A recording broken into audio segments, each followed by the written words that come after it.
अगले क्वेश्चन पे एक्सरसाइज के पहला क्वेश्चन कह रहा है show that the function f from r star to r star defined by fx is equal to 1 by x is 1 1 and on to.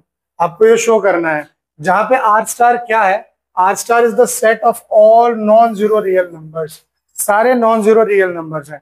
अगर वो रियल नंबर कहता तो 1 बाई 0 यहाँ पे डिफाइन नहीं होता, लेकिन उसने बड़ी समझदारी के साथ क्या कहा कि जो हमारे आर स्टार होते हैं वो सारे के सारे जो है वो नॉन जीरो रियल नंबर्स है।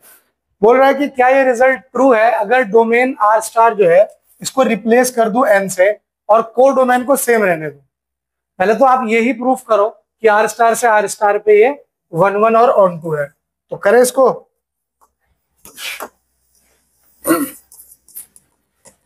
तो एफ मेरा क्या दिया है, R star to R star है ना। आर स्टार क्या है, रियल नंबर वो जिसमें जीरो एक्सक्लूड कर देना, जीरो नहीं होगा, ठीक है। एफ एक्स दिया है 1 1, ओ सॉरी एफ एक्स दिया है 1 बाई एक्स। तो क्या एफ एक्स 1 और एफ एक्स 2 अगर मैं लिखूं तो 1 बाई एक्स 1 और 1 बाई एक्स 2 ही तो होगा, है ना। क्रॉस मल्टीप्लाई करता हूं तो ये हो जाएगा x2 is equal to x1, यानी इसी को x1 बराबर x2 भी लिख सकता हूं ना मैं। अगर a b के बराबर हो तो b a के बराबर, ये बात तो वही है, तो इसको मैंने ऐसे लिख दिया, कोई दिक्कत। इसका मतलब f इज 1 1, कोई दिक्कत। अब चेक करो कि क्या ये ऑन टू है, तो here y is equal to 1 by x दिया हुआ है, तो x इज इक्वल टू क्या होगा, 1 बाई वाई होगा कि नहीं होगा। अब एक बात समझिए, y चेक करते, इसमें चेक करते थे ना, अगर मैं यहां देखूं y आर स्टार का अगर मैं कोई भी y लूं तो हद से हद वो क्या आएगा, रियल ही तो आएगा, क्योंकि जीरो में ले नहीं सकता और वो x में आ ही जाएगा, है ना। तो for every y belongs to R star there exist 1 by y which is equal to x belongs to r star। इसका मतलब f is on to। तो ये फंक्शन बाइजेक्टिव हुआ कहां पे, r स्टार से r स्टार पे। अब सवाल में थोड़ा सा चेंज, सवाल में चेंज क्या हुआ, क्या ये रिजल्ट ट्रू होगा अगर डोमेन में r स्टार से रिप्लेस करके n कर दूं और को डोमेन जो है वही रहने दूं। तो यानी मैं कह रहा हूं अब जो मेरा फंक्शन होगा वो डोमेन चेंज हो गया एन से कहां पे चला गया, आर स्टार पे। कोई दिक्कत, को डोमेन सेम है और डोमेन चेंज हो गया, एन हो गया। अब देखिए एफ एक्स अभी भी तो 1 बाई एक्स ही है, इसमें कोई दो राय नहीं है। तो f x 1 is equal to, अगर मुझे एफ एक्स 2 रखना है तो इसका मतलब क्या हुआ, 1 by x 1 is equal to 1 by x 2 हुआ, यानी x2 और x1 बराबर, इसका मतलब x1 x2 बराबर, इसका मतलब f इज 1 1। यानी रिजल्ट में कोई बदलाव नहीं आया, अगर मैंने डोमेन भी बदल दिया तो f 1 1 हो गया। बात करते हैं ऑन टू पे, यहीं पे आप लोग भी फंसते हो। अब यहां पे अगर मैं देखूं तो y is equal to 1 by x था, इसका मतलब x is equal to 1 by y है। अब y मेरे को इसमें से लेना होता है ना। तो for every y belongs to R star, अब मैं अगर आर स्टार में से कोई भी y की वैल्यू लूं, y को लिख लूं 2, तो x क्या आ रहा है 1 बाई 2। क्या 1 बाई 2 नेचुरल होता है, x तो इसमें से आना चाहिए ना, 1 बाई 2 नेचुरल होगा, नहीं होगा ना। तो there does not exist any 1 by y is equal to x belongs to n। वहां पे कोई भी ऐसा 1 by y जो कि x के बराबर है n में बिलोंग नहीं कर रहा है। मैंने यहाँ does not exist लिख दिया, इसलिए बिलोंग्स रखा है मैंने यहाँ पे। अगर मैं does not exist नहीं लिखता तो ये मुझे काटना होता बिलोंग्स को, does not belong का साइन बनाता। इसका मतलब f is not on to। तो आप कंक्लूजिव स्टेटमेंट क्या दे दोगे, hence the result will change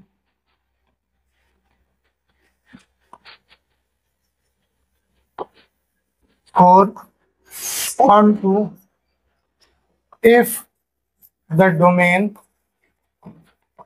is changed under the given condition। जो कंडीशन दी है उस कंडीशन के हिसाब से अगर मैंने डोमेन में कोई भी बदलाव लाया, जिससे मतलब जैसे उसने डोमेन बदल के नेचुरल नंबर करा, डोमेन बदल के वो सिर्फ आर कर देता तो कोई दिक्कत नहीं थी, तो सेटिस्फाई कर जाता, लेकिन उसने क्या करा, नेचुरल नंबर कर दिया, वो सेटिस्फाई नहीं किया, तो ऑन टू नहीं होगा लेकिन 1-1 हो जाएगा। समझ में आ गया? लिखिए इसको एक बार। नेक्स्ट क्वेश्चन कहता है कि check the injectivity and surjectivity of the following functions. Injectivity surjectivity यानी वही 1-1 और ऑन टू चेक करने हैं इन फंक्शंस के। f from n to n given by fx is equal to x square. तो बताइए क्या ये 1-1 होगा, ऑन टू होगा? ऐसा हमने एक सवाल किया था, याद हो तो। f from n to n और fx दिया हुआ है x स्क्वायर, यानी मैं x की कोई सी भी वैल्यू लूंगा तो पॉजिटिव ही वैल्यू लूंगा, ठीक है। तो यहाँ पे अगर मैं ध्यान से देखूं तो x1 का स्क्वायर और x, अगर मैं fx1 fx2 की बात करता हूं तो x1 का स्क्वायर बराबर x2 का स्क्वायर होगा। अब सिंस ये दोनों ही नेचुरल नंबर हैं तो इनका स्क्वायर कभी भी एक नेचुरल नंबर ही आएगा और पॉजिटिव वैल्यू ही आएगी, तो इसका मतलब x1 और x2 बराबर हो सकते हैं, नेचुरल नंबर है किसी एक। अगर रियल होता या इंटीजर होता तो -1 का स्क्वायर भी 1 होता है और +1 का भी 1 होता है, लेकिन वहां माइनस की तो हम बात ही नहीं करेंगे, यहाँ हम सिर्फ और सिर्फ पॉजिटिव वैल्यू की बात करेंगे जो कि 1 से शुरू होगा। इसका मतलब f क्या हो गया, 1-1, यानी f इज इंजेक्टिव। बहुत बढ़िया। फिर क्या कह रहा है, जिस f का सर्जेक्टिविटी चेक करिए, ठीक है। तो इसको देखो, अब यहां ध्यान से देखो, अगर मेरा y is equal to x square हो रहा है तो x क्या रूट y नहीं होगा? अगर मैं एक एग्जांपल दे लूं, लेट से y को अगर मैं ले लूं 3 तो x क्या रूट 3 होगा? क्या ये नेचुरल नंबर है? नहीं है ना। तो एक एग्जांपल देके मैंने समझा दिया। इसका मतलब therefore for every y belongs to n there does not exist x is equal to root y belongs to n, therefore f is not onto। यानी ये 1-1 तो है पर ये onto नहीं है। क्लियर है? यस और नो? सेकेंड वन समझना, f from z to z given by fx is equal to x square. अब देखो यहां पे अगर मैं fx1 और fx2 अगर रखता हूं तो क्या होगा, x1 का स्क्वायर और x2 का स्क्वायर। अब ये z में है, इंटीजर में है, यानी नेगेटिव वैल्यू भी तो होंगी, यानी देखा जाए तो f ऑफ -1 और f ऑफ 1 बराबर आएगा, लेकिन -1 जो है वो 1 के बराबर थोड़ी है ना। इसका मतलब f इज नॉट 1-1। कोई डाउट? अब जरा आइए ऑन टू पे, समझना, y is equal to x square है तो x is equal to root y होगा। अगर मैं y इंटीजर है तो y तो मैं कोई नेगेटिव वैल्यू भी ले सकता हूं। If y is equal to -3 तो x हो गया रूट के अंदर -3। क्या ये z होता है? ना, ये तो रियल नंबर भी नहीं होता है, ठीक है। तो इंटीजर कहां से हो गया? इसका मतलब therefore for every y belongs to z there does not exist x is equal to root y belongs to z। इसका मतलब f is not on to, यानी इसमें ना 1-1 है ना on to है। क्लियर? अब आप अगले पार्ट को देखिए, f from r to r given by fx is equal to x square. ये हमने एग्जांपल में डिस्कस कर लिया था। ये भी 1 1 ऑन टू दोनों ही नहीं होगा। 1 1 क्यों नहीं होगा? क्योंकि f ऑफ -1 और f ऑफ 1 दोनों पे वैल्यू पुट करोगे। अगर -1 रखता हूं मैं एक्स स्क्वायर में तो 1 ही आएगा, और 1 रखता हूं तो भी 1 ही आएगा। तो बट -1 और 1 बराबर थोड़ी है, तो 1 1 नहीं हुआ। उसी तरीके से अगर मैं रूट के अंदर कोई नेगेटिव वैल्यू ले लूं तो y तो रहा क्योंकि रियल है, लेकिन जो x हो जाएगा उस केस में वो इमेजिनरी चला जाएगा जो कि रियल नहीं है, तो सेटिस्फाई नहीं करेगा। तो f ना 1 1 हुआ ना ऑन टू हुआ। फोर्थ पार्ट डिस्कस करते हैं जरा। फोर्थ में क्या कहा है? f from n to n और fx इज इक्वल टू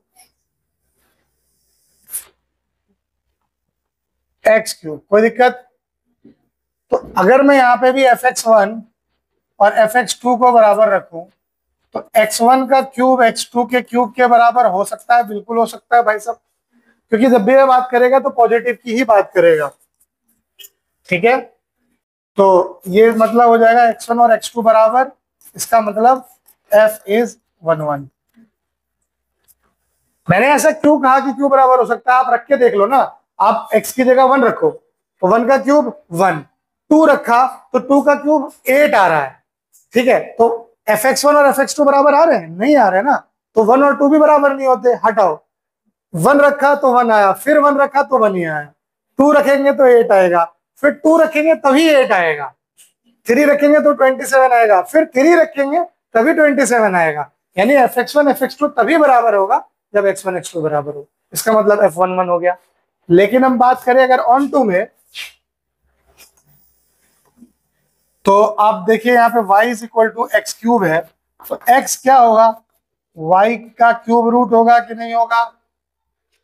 अच्छा बताइए, क्या 4 y इज इक्वल टू, अगर मैं 4 ले लूं तो 4 तो नेचुरल नंबर होता है, but x is equal to 4 की पावर 1/3, तो ये तो सॉल्व ही नहीं होगा, रूट में रह जाएगा। क्यूब रूट ऑफ 4 निकलेगा ही नहीं, रूट में रह जाएगा। ये थोड़ी नेचुरल नंबर होगा, है ना? बट मेरे को तो नेचुरल से नेचुरल में ही जाना है। तो इसका मतलब for every y belongs to n there does not exist x belongs to n, implies that f is not 1 1, sorry on 2, यानी f is not surjective। f injective है बट सर्जेक्टिव नहीं है। बहुत आसान। लास्ट पार्ट इसमें क्या बोला उसने? f from z to z, ठीक है, और fx क्या दिया है? X cube. अब ये मुझे बताइए, क्या ये होगा या नहीं होगा? बताइए, 1 1 होगा या नहीं? इंजेक्टिव होगा कि नहीं?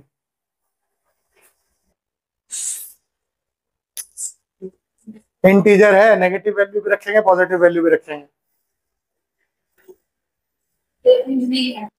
होगा भाई साहब, होगा। क्यों होगा? समझो, नेगेटिव अगर हम वैल्यू रखते हैं तो क्यूब निकाल रहे हैं तो आंसर हमेशा नेगेटिव ही आएगा। तो f ऑफ -1 अगर मैं रखता हूं तो वो -1 ही आएगा, और f ऑफ 1 अगर मैं रखता हूं तो वो 1 आ रहा है। तो ये दोनों बराबर हैं? नहीं है ना। तो जब ये दोनों बराबर नहीं है तो इनको आपस में क्यों रिलेट करेंगे? नहीं करेंगे।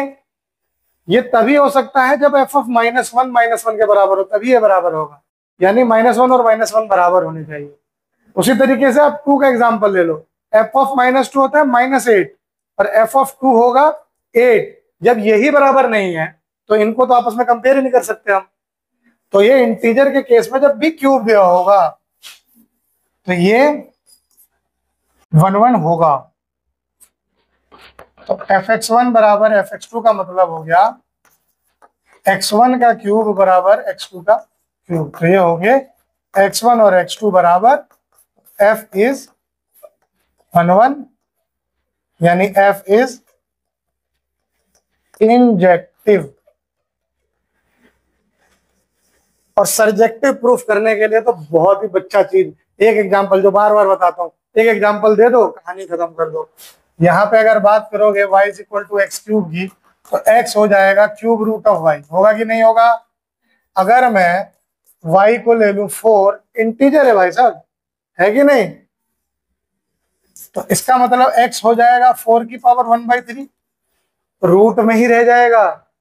4 की पावर 1/3 सॉल्व कहां से हो सकता है? नहीं हो पाएगा। तो ये इंटीजर थोड़ी रहेगा, ये इंटीजर ही नहीं बचेगा, है ना? अगर ये इंटीजर नहीं बचा, इसका मतलब for every y belongs to z there does not exist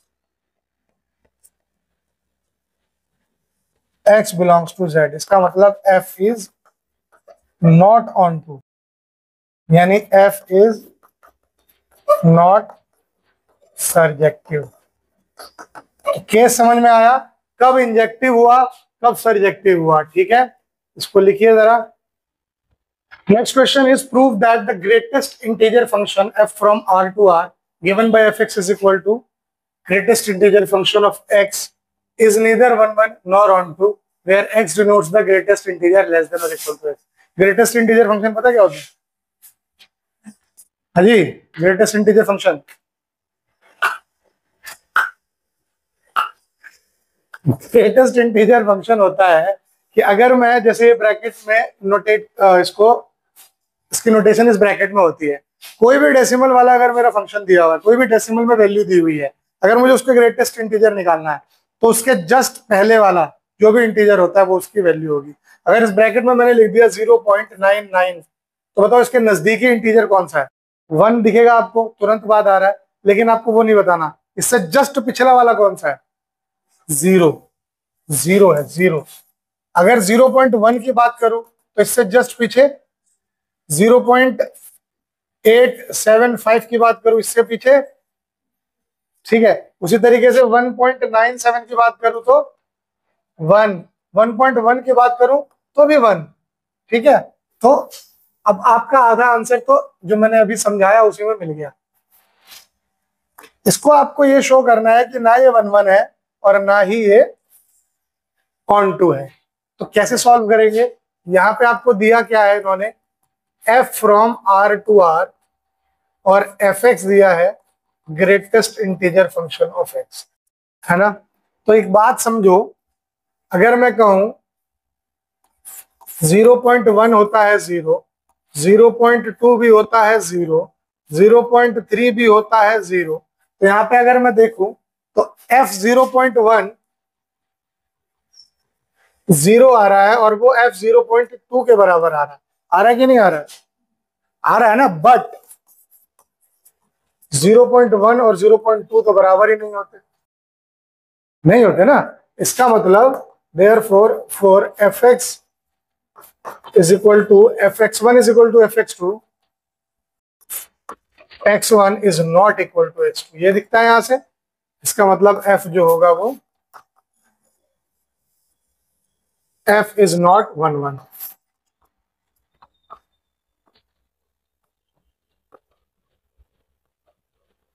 अब बड़ी बारीक चीज समझाऊंगा, ध्यान से समझना।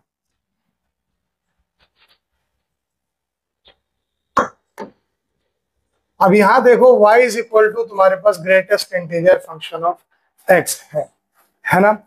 अगर मैं लूं 0.7, अगर मैंने लिया, ये r होता है कि नहीं होता है? तो यानी ये 0.7 x के बराबर मेरा आना चाहिए, पर ये कहीं पे आ रहा है। ग्रेटेस्ट इंटीजर फंक्शन में अगर मैं देखूं तो क्या ये कहीं पे 0.7 आ भी पा रहा है? नहीं आ रहा। ये हमेशा एक इंटीग्रल वैल्यू देगा, ये हमेशा एक इंटीग्रल वैल्यू देगा कि नहीं देगा? इट विल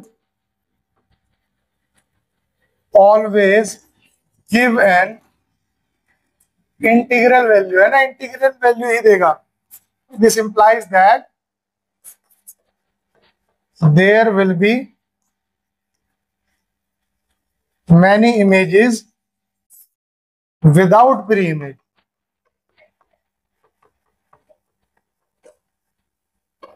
इसका मतलब f is not on to.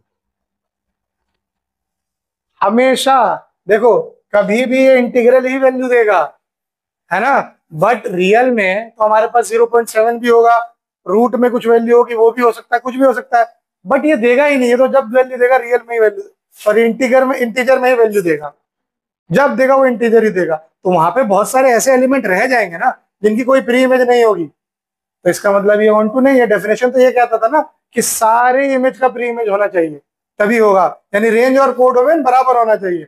But यार रेंज जो है वो कोडोमेन का सबसेट हो रहा है पर बराबर नहीं हो रहा। क्लियर है, समझ में आया? लिखिए इसको, बहुत इंपॉर्टेंट क्वेश्चन है एग्जाम पॉइंट ऑफ व्यू से।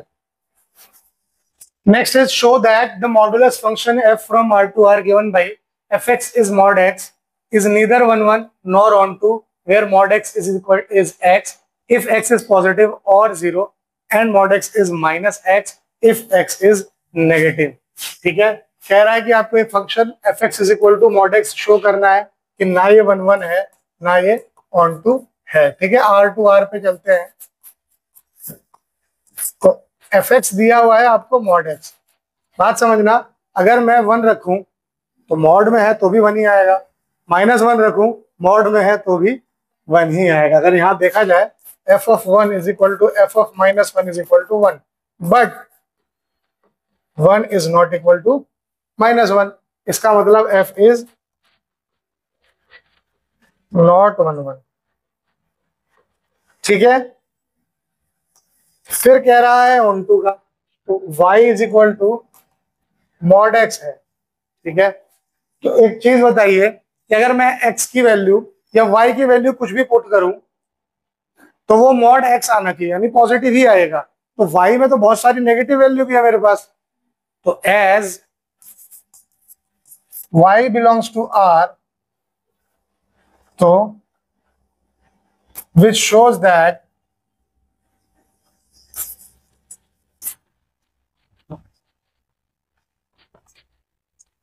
there exist many numbers which will not have a pre-image in R, है ना, बहुत सारे ऐसे नंबर रह जाएंगे जिनका प्री इमेज नहीं रहेगा R में, है ना। तो इसका मतलब F जो होगा तो वो ऑन टू नहीं होगा, क्योंकि बात समझो, y की वैल्यू अगर मैं कुछ भी पुट करता हूं, ठीक है, मॉड x दे रखा है उसने, y is equal to mod x दे रखा है, यानी x अगर मैंने कुछ भी पुट करा तो वो पॉजिटिव ही टर्म लेके आया।